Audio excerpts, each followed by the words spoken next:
Hello, friends. Here we are to read out the second part. Second part? No, the third part of the stories of the Rakshasas. Till now, what we have seen, we came to know that Sahasradal and Champadal, they are the two brothers, but step brothers basically. Sahasradal is the son of a Brahman whose mother was a Rakshasi, and 1 year younger Champadal was the son of the same Brahman, but his mother was a normal woman. But in due course, Champadal had lost her both parents, had lost his parents, and to save him, Shahstradal had to kill his own mother.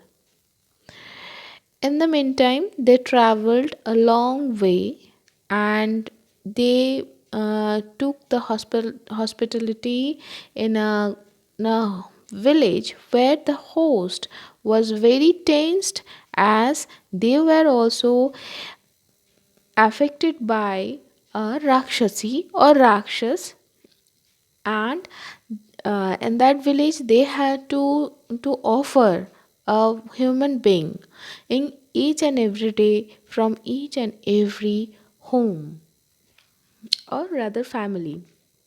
And uh, by hearing this, Sahasradal and Champadal, they decided to go instead of their host's family member. And what happened next? Let's start to read. Immediately after candlelight, Sahasradal and Champadal, with their 2 horses, installed themselves in the temple and shut the door. Sahasra told his brother to go to sleep, as he himself was determined to sit up the whole night and watch against the coming of the terrible Rakshasi. Champa was soon in a fine sleep, while Sahasra lay awake. Nothing happened during the early hours of the night, but no sooner had the gong of the king's palace announced the dead hour of midnight than Sahasra heard the sound as of a rushing tempest, uh, sound as of a rushing tempest, and immediately concluded from his knowledge of Rakshasas that the Rakshasi was nigh. A thundering knock was heard at the door, accompanied with the following words: "How mau cow? A human being I smell. Who watches inside?" To this question, Sahasradal made the following reply: Sahasradal watcheth, Champadal watcheth, 2 winged horses watch. On hearing this answer, the Rakshasi turned away with a groan, knowing that Sahasradal had Rakshasa blood in his veins. An hour after, the Rakshasi returned, thundered at the door, and called out, "How mau cow? A human being I smell. Who watcheth inside?"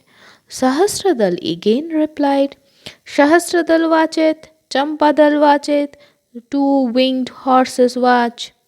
The Rakshasi again groaned and went away at 2 o'clock, and at 3 o'clock the Rakshasi again and again made her appearance and made the usual inquiry, and obtaining the same answer went away with a groan. After 3 o'clock, however, Sahasradal felt very sleepy. He could not any longer keep awake. He therefore roused Champa, told him to watch, and strictly enjoined upon him, in reply to the query of the Rakshasi, to mention Sahasra's name first. With these instructions, he went to sleep. At 4 o'clock, the Rakshasi again made her appearance, thundered at the door, and said, "How, Mau, how? A human being I smell. Who watches inside?" As Champadal was in a terrible fright, he forgot the instructions of his brother for the moment and answered, "Champadal watcheth, Sahasradal watcheth, two winged horses watch." On hearing this reply, the Rakshasi uttered a shout of exultation, laughed such a laugh as only demons can, and with a dreadful noise broke open the door. The noise roused Sahasra, who in a moment sprang to his feet and with his sword, which was as supple as a palm leaf, cut off the head of the Rakshasi. The huge mountain of a body fell to the ground, making a great noise, and lay covering many an acre.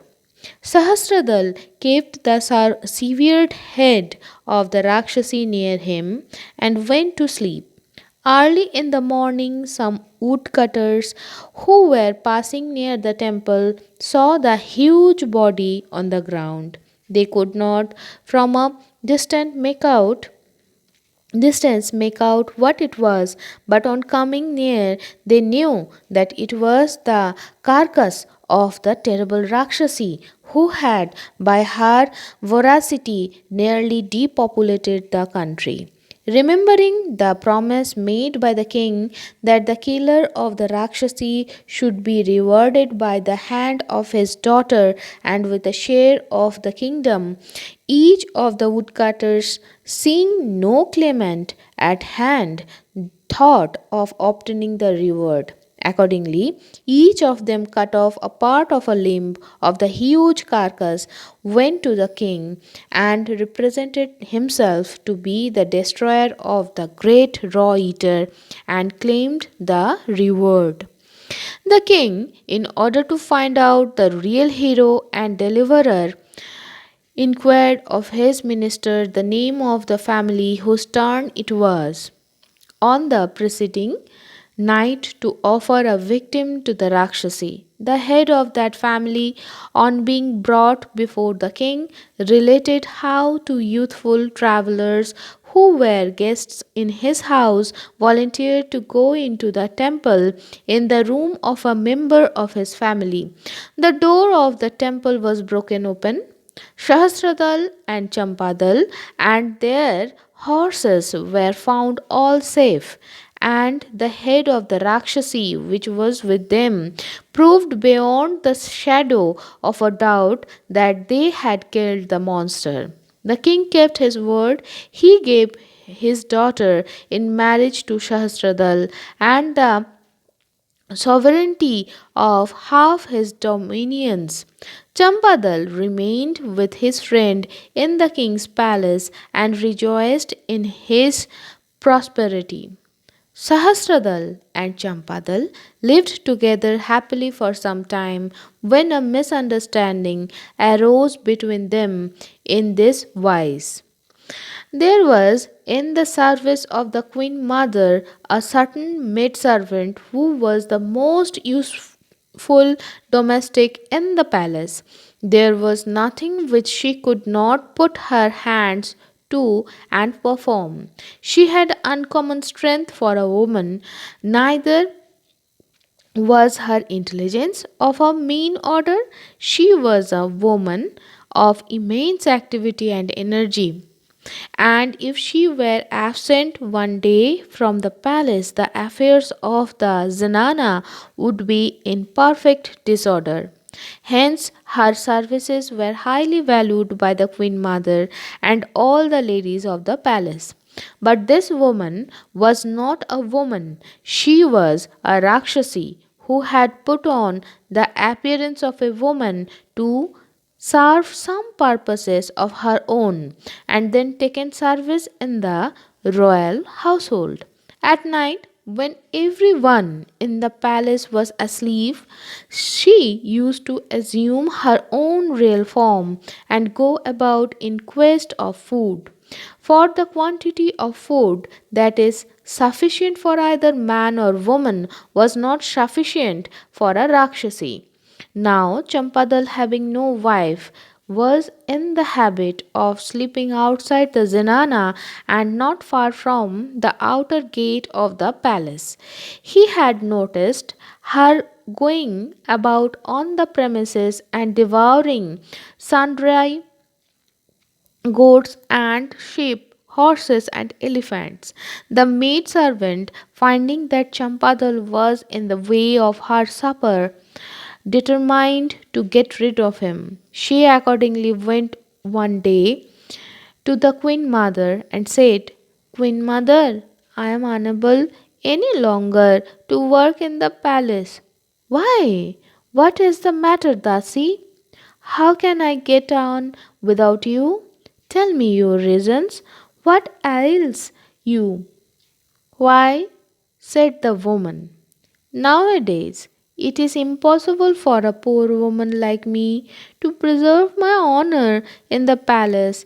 There is that Champadal, the friend of your son in law. He always cracks indecent jokes with me. It is better for me to beg her my rice than to lose my honor. If Champadal remains in the palace, I must go away. As the maid servant was an absolute necessity in the palace, the queen mother resolved to sacrifice Champadal to her. She therefore told Sahasradal that Champadal was a bad man, that his character was loose, and that therefore he must leave the palace. Sahasradal earnestly pleaded on behalf of his friend, but in vain. The queen mother had made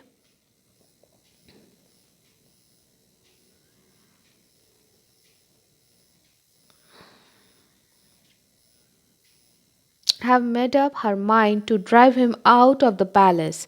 Shahstradal had not the courage to speak personally to his friend on the subject. He therefore wrote a letter to him in which he simply said that for certain reasons Champa must leave the palace immediately. The letter was put in his room after he had gone to bathe. On reading the letter, Champadal, exceedingly grieved, mounted his fleet horse and left the palace. So, my dear friends, we will read the rest of the story again on next Sunday. Till then, be happy, be safe. Tada!